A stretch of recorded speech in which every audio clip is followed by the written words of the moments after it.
Vu ses dernières performances, moi j'y crois, même s'il était disqualifié la dernière fois. Et puis pour ceux qui veulent absolument tenter le diable, mais qui par exemple ont envie de jouer 5 € à la gagne, pourquoi pas sur un cheval, Canyon est capable de le faire. Hein. Il faut le savoir, il est capable de gagner ce numéro 6, mais comment sera-t-il luné? Ça c'est autre chose. La dernière fois c'était très très bien. Ouais. Hein. C'est un vrai diable parce qu'il est noir. Oui, c'est un vrai diable, oui. Oui. Il y a un dieu d'amour aussi qui n'est pas toujours facile.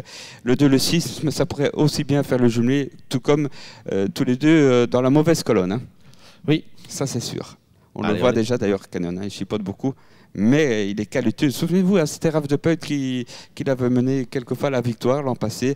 Eh bien, il l'a répété hein, avec Christophe Foucard, mais de temps en temps, quand il est bien luné.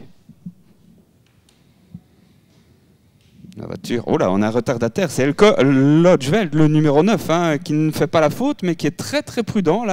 C'est ce qu'il avait fait lorsqu'il s'est imposé. Ouais, et là, il est quand même à une bonne vingtaine de mètres. Il rase les murs pour revenir. C'est pas mal vu du côté de Frank Vandenberg, mais on est quand même assez loin. Et attention, Canyon au galop.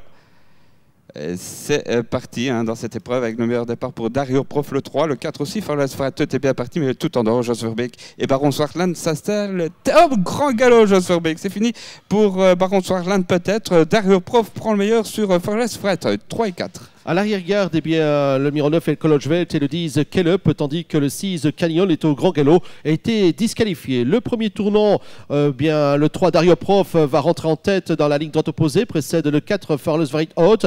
Avec à l'extérieur, on fait le forcing également avec le 5 Falco d'Asten. Côté corte, on va bien avec le 1 Coral Kutchouv. On est en une bonne place également avec le 2 Dieu d'amour et on accélère vivement avec le 5 Falco d'Asten qui s'installe au commandement, tandis que le numéro 12 Sigero est déjà parmi les premiers. 6 et 7 disqualifié, 6 et 7 avec une faute à l'arrière encore de Baboulay, le numéro 16 là qui se retire complètement de la course.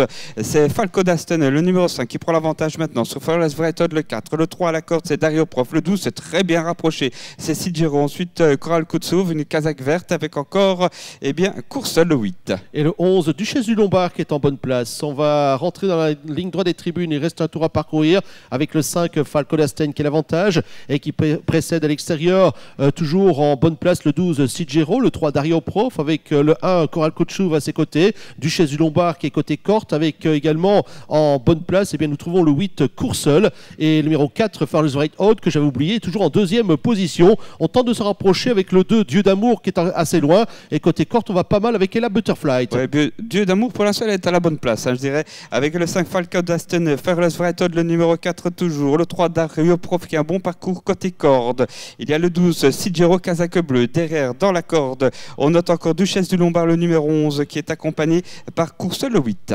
On va aborder la ligne droite opposée avec toujours ce numéro 5, Falco d'Asten qui est l'avantage. Yvan Terling qui en a plein les mains. Il est accompagné à l'extérieur par le 4, Farless Varight Out. Ils sont suivis par le 3, Dario Prof, avec à ses côtés le 12, Sigero. Dario Prof qui est déjà très sollicité, mais il reste bien en course à l'extérieur. On tente de trouver le passage avec le 9, El Lodgeveld qui est en train de faire un terrible effort au centre et la Butterfly également. Avec au centre également, c'est bien rapproché avec le numéro 8, Courseul qui s'annonce pour les places. Ouais, la faute d'El Lodgeveld, malheureusement, là, il perd toute chance. C'est terminé. Dieu d'amour, Kazakh Jaune se rapproche, vitesse grand V en tête. Oh, on a du mal maintenant avec Falco d'Asten toujours en tête. Cependant, avec Farless Varight le 4, le 8 Courseul est passé 3e avec le 14 aussi maintenant. C'est la Butterfly qui apparaît. Dieu d'amour vient ensuite.